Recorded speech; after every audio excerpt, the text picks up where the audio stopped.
دوسری بات یہ کہ فرمایا کہ میں دن میں 70 مرتبہ بعض روایتوں میں آتا ہے اور بعض روایتوں میں 100 مرتبہ میں استغفار کرتا ہوں،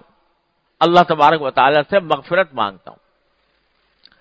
حالانکہ نبی کریم صلی اللہ علیہ وسلم سے اول تو کوئی گناہ سرزد ہو ہی نہیں سکتا، معصوم بنایا اللہ تبارک و تعالیٰ نے، اور اگر کوئی چھوٹی موٹی غلطی ہوئی بھی ہو تو اللہ تعالیٰ نے اس کی مغفرت کا اعلان فرما دیا، لیکن استغفار فرما رہے ہیں،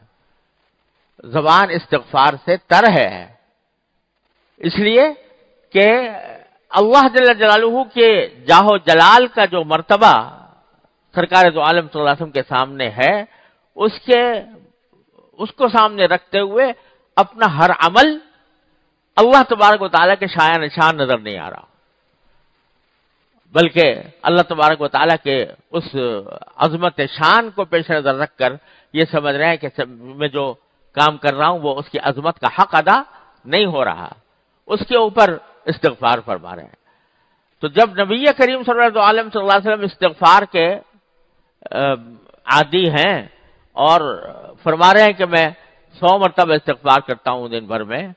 تو امت کو تعلیم یہ دی جا رہی ہے کہ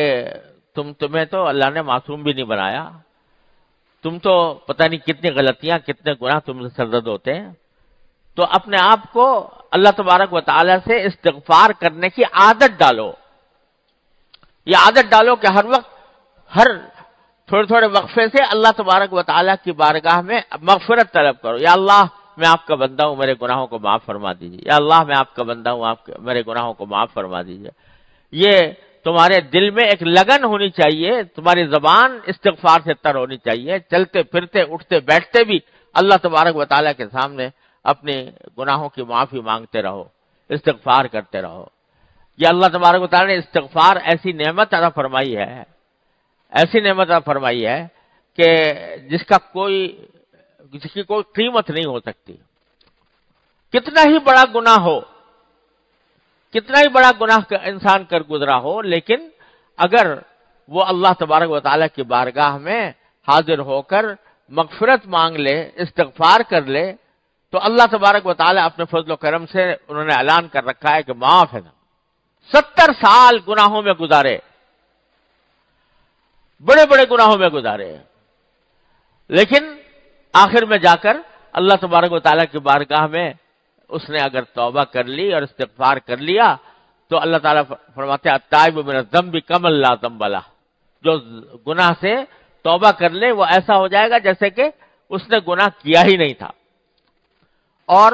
ہمارے حضرت حکیم الامت مولانا تھانوی رحمۃ اللہ علیہ نے فرمایا کہ جب بندہ استغفار کرتا ہے، اللہ تعالیٰ سے اپنے گناہوں کی معافی مانگتا ہے،